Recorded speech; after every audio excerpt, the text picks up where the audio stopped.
Do you have PCOS, and not only do you want to get pregnant, but do you also want to feel healthy? If that's you, then welcome to the PCOS Fertility Health Podcast. Hi, I'm Dr. Angela Potter, an integrative PCOS fertility specialist, and I'm here to share with you the tools that you need to help your body get prepped for baby. Let's go. Happy New Year to you. Welcome. I love the feeling of the new year. It feels so fresh and full of anticipation. I I just love it. And so I thought it would be really fun for the first new episode for the year to share just a fresh, fun episode filled with stories.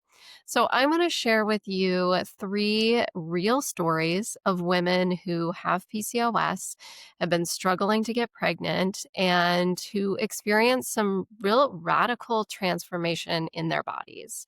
So you can grab a cup of tea. I've got mine here. If you're watching on YouTube, you can see me. You can also see this beautiful winter light filtering in through my window. I love it. So get a cup of tea and let's just settle in to hear these stories. Also, just a heads up, because these are real women, real stories. I have worked with these women.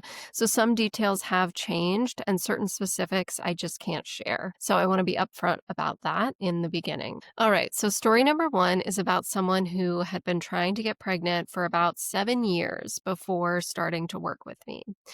And this person was, of course, like you, so committed to getting pregnant. And she had worked with multiple different doctors. She had worked with, most recently, a doctor who had given her multiple rounds of ovulation medication. And none of those rounds were working for her. And so her doctor told her, well, everything looks fine on your lab work. We don't know what else to do for you. So you're just going to have to move forward to IVF. And that just really did not sit right for her. That was such a big theme, in her story, is that she was thinking, but I still have irregular cycles, and you're telling me that my labs are fine. Why? That just doesn't make sense. And so, that was all kind of sitting in her mind, but she was getting the IVF referral. And so she went to the IVF clinic for that referral appointment because she said, she's like, my doctor said this is the one way forward. So this is what I'm going to do. I'm going to follow my doctor's advice.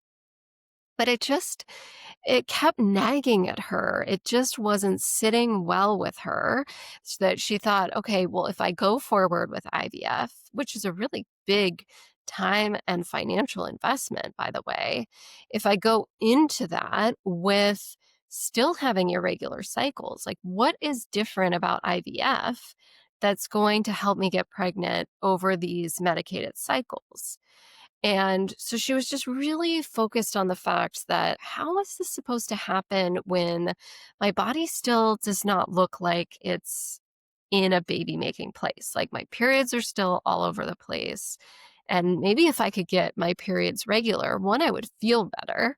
And then what would open up for me? And so she started looking at other options of how she could be helping her body.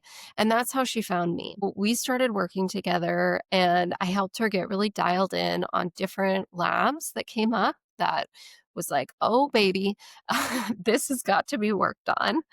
And she was feeling just really inflamed. So I got her on a plan that helped with that. She was feeling good. She was losing weight. She was feeling good. And her cycles were starting to come back being regular, which was so exciting for her. For her, it took about 5 months. And honestly, that's a realistic timeline. Certainly, there are women that have gotten regular periods sooner than that. I'm going to share one with you next. But when I look kind of globally over all these women that I've worked with, I would say comfortably 5 months is a good amount of time for you to be thinking about when you're saying, hey, I want to get my body prepped for baby, and I want to feel really healthy and like my body is set up for pregnancy first before trying to get pregnant. which, by the way, you can do that even after having gone through fertility treatments. Okay, you can take a pause and say, all right, that didn't work. That didn't feel good on my body. I'm still not getting regular cycles. Let me just transition here, take a breath, and see what else is out there, right? That's totally possible. It's not like you have to start prepping your body for baby even before you've done a medicated cycle. Absolutely possible to do it after. So for this person, 5 months, and she was seeing regular cycles, positive ovulation, and then she was pregnant. And she was pregnant with her baby less than a year after she started to work with me, even after she had been told that IVF was the only next step for her.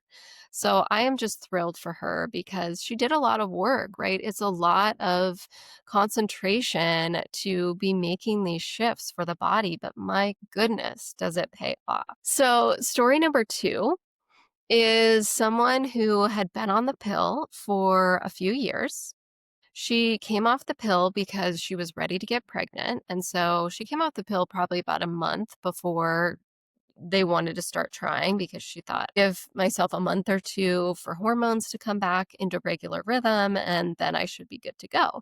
Because her doctors were telling her that too, that, okay, just get on the pill to regulate your cycles. Her cycles had been irregular before. And then when you're ready to get pregnant, just get off the pill and your cycles should be normal moving forward. For her, she had 2 regular cycles after coming off the pill. And that was great. She was thought, oh, okay, cool. Like I'm just moving forward. I didn't get pregnant on those cycles, but that's fine because my period's coming back. Then the third month, nothing and nothing for a year later and just nothing. And that was heartbreaking to her, as you can imagine. I mean, maybe you are in this same situation and you know what that feels like. This was heartbreaking because now here she was a whole year after when she had planned on being pregnant already. And so she was frantically looking around for options and not wanting to get back on the pill because that's what her doctor was telling her would be the answer, is to just get back on the pill again. But she's like, that doesn't make sense because why would I do that? I just lost my period after being on the pill for a few months or for a few years. And so she started working with me and she started going through the PCOS fertility protocol. And I have a whole part of my protocol where I help women who have been on the pill in the past. And it just helps support the liver, helps support those hormones, helps get things, it's basically like a jump start to get things back on. I haven't had a person who's gone through that who hasn't gotten their period back yet. And same thing for this person. She was having a period a month later after going through that.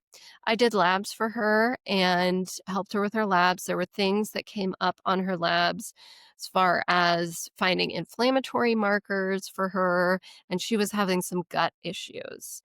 And so we dialed in on the gut issues. She got to a place where she wasn't feeling bloated anymore, wasn't having any bloating, which was huge for her.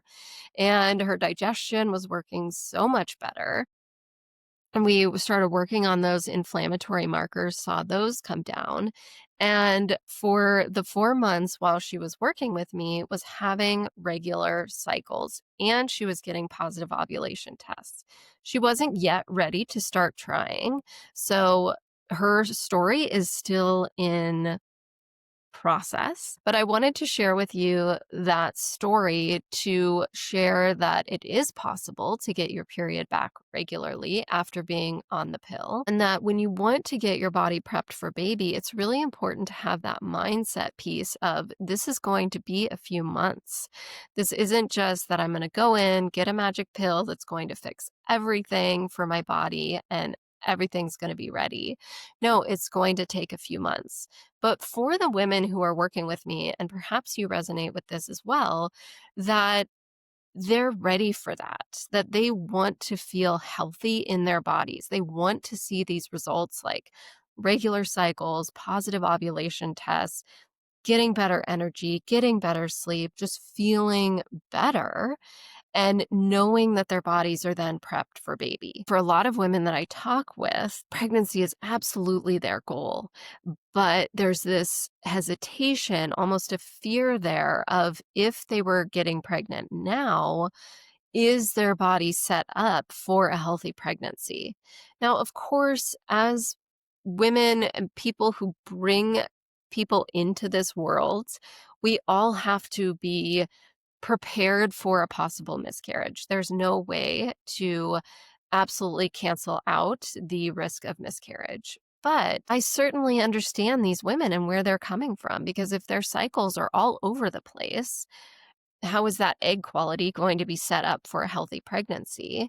And so knowing that getting to a place where you feel healthy, that does take a few months, but it's absolutely possible. And it's really exciting when you can see these changes in the body. All right, my third story for you is for about someone who had been trying to get pregnant for over 10 years.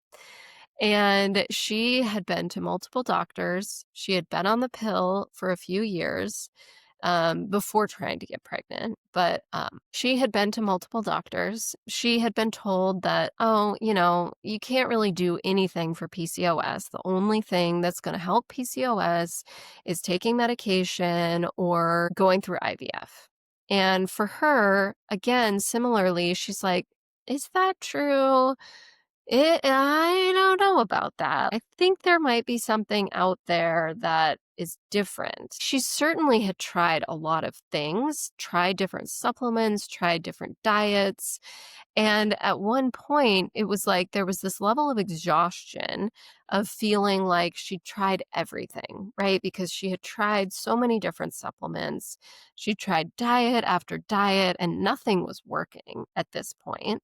So feeling that exhaustion of saying, gosh, I've tried so much and nothing's worked. What else is there? And then on the other side of that, saying, gosh, like there has got to be something else other than just medications and IVF that's going to help me feel better and holding on to that hope. And so that's when she finally said, I'm gonna work with this doctor myself and let's see what opens up. And so for her, yes, she had tried a lot of supplements. And I find this with many women that they're on lots of supplements, but nothing is specific. The supplements aren't specific to what exactly is coming up for their situation. So sure, it's good supplements like CoQ10 and a prenatal and vitamin D, everything you can find research behind those for benefits for fertility. But for say this person that I was working with, for her it was actually about inflammation. And so it was those pieces that weren't getting addressed that yes, of course she was being diligent and taking these things and it was she felt like okay, I'm doing it, but what she was taking wasn't specific to what was keeping her stuck, to what was keeping her from being able to get pregnant. She needed my eyes on the picture to say, ah, okay, so here's what's happening. And here's what's coming up on your labs. This is why I don't like these numbers on your labs. We've got to get these optimized. These symptoms that you're having, no, they are not normal. I will tell you with gut in particular, many people just think that gas and bloating and constipation are all normal symptoms. Like, oh, well, everyone has it. And so that's normal. But it's not normal. Depending on what's coming up for you, usually those are symptoms of gut inflammation and could very well be contributing to fertility struggles. And so for this person, I helped her get really super clear on what was coming up for her. I supported her thyroid, supported her gut, supported her inflammation. 6 months after working with me, she was pregnant and now has her baby with her. I hope with these stories that one, you walk away with hope that it is possible to get pregnant naturally. And also, I hope you can see in this theme over these three stories is that With PCOS in particular, it's so important to take this holistic approach of the body and not just stay dialed in on ovaries, uterus, and the baby making essentials. It's about looking at the body and these different elements that can be contributing to your fertility. It's just not obvious at first glance. And with PCOS in particular, that's the strongest takeaways that if I could leave you with nothing else, it would be this. One is the importance of having a plan that's specific to your needs because PCOS doesn't fit into a box and it doesn't respond to a one size fits all approach. And two, you need a whole body holistic view and plan, fertility plan for your body in order to see success. Because PCOS doesn't fit into that box. Neither should your treatment plan. Neither should your fertility plan. It should just blow everything out of the box and should be looking everywhere to see what it is that's keeping you stuck. So thanks for joining me today. I was so happy to have you here. I'll be right here to welcome you at next week's episode. Thank you so much for being here. It is such an honor to be on this platform with you and to have you in this community. So thank you. As we wrap things up today, I want to share the legal language with you. This podcast is for informational purposes only. It should not replace the medical advice, diagnosis, or treatment given to you by your doctor.